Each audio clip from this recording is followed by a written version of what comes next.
Hi, welcome back to Art by Brooke.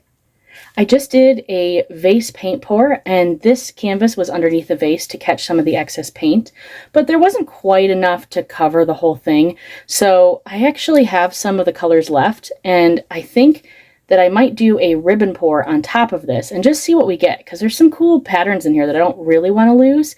I do realize that the ribbon pour might change some things, but I think it's just fun to experiment. And I haven't done any paint pouring in a while, so let's just keep it fun. For this pour, I have black, white, pearl white, rose pink, and garnet, which is also a metallic, kind of like the pearl. All of the colors and materials that I use will be in the description down below. And for anyone new, I usually mix my colors with Floetrol, so that's what I've done today. I sometimes add a little bit of water, but this time I was able to get my colors thinned out well enough with the Floetrol that I didn't add any. It kind of just depends on the temperature in your home, and I think it can depend on where you live and things like that, whether you'll need that water or not. I do have some videos on how I do different paint pours and how I mix my paints, so I'll link those down below if you're interested in trying your own. So I already have some layered in here in a tree ring, or getting ready for a tree ring pour.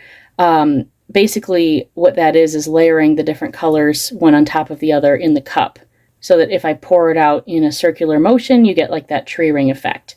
I have some videos like that if you'd like to see what that looks like. So I'm just going to layer some more colors and then just kind of go in ribbons around the canvas.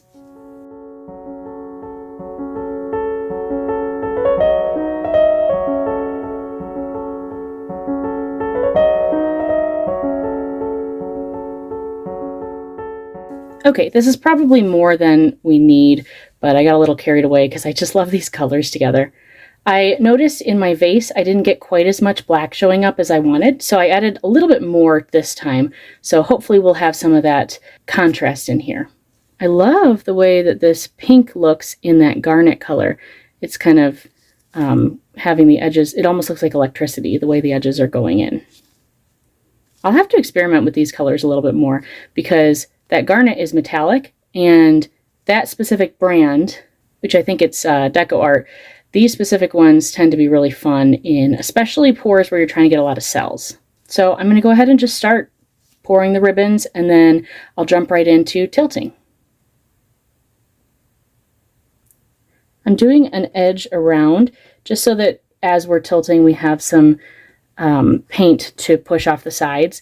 But you won't really see that later, probably. Not much of it. So I'm going to try to do really thin lines because they will stretch out as I'm tilting. We'll see if that, you can't always control it.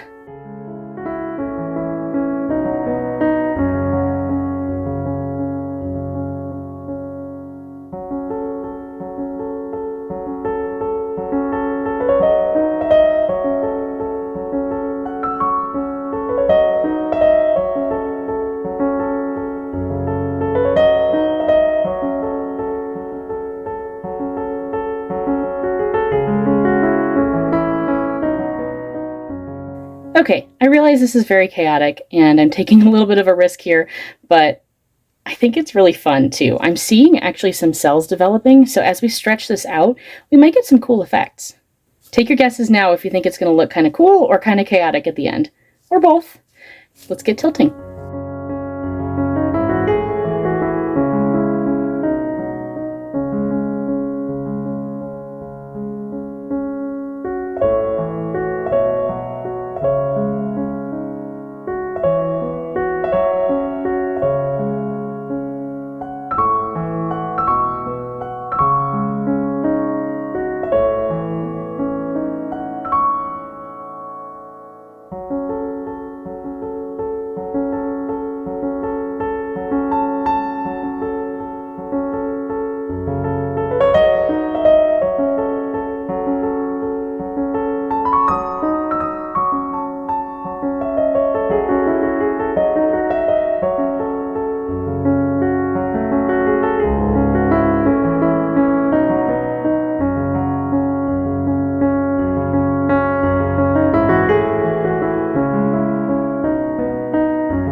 there we go. That actually looks really cool.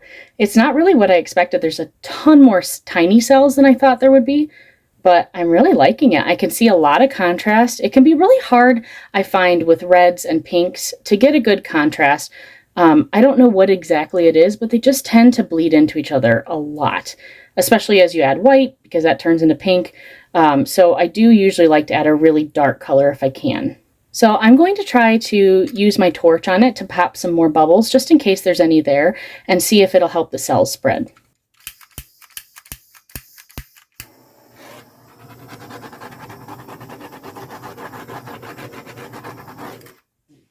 I think it might have made a bunch more little ones show up. I do think it might continue changing for a few minutes, so I'm going to take like maybe 5 minutes or so and then come back and we'll take a look. All right, so it has been about 5 or 10 minutes or so. I don't think it's changed a whole lot, but let's take a closer look at it and just see some of the details.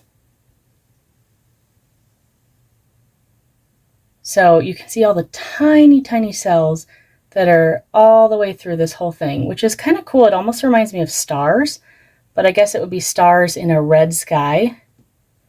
Now, I don't know if any of my viewers watch Critical Role, but that's what it's kind of reminding me of.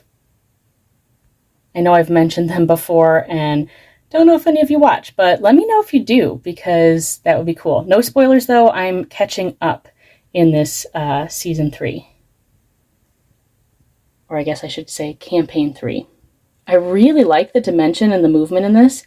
I think especially over here, it kind of looks like a wave. You see this black line that kind of comes through here. It looks like a wave crashing over other waves.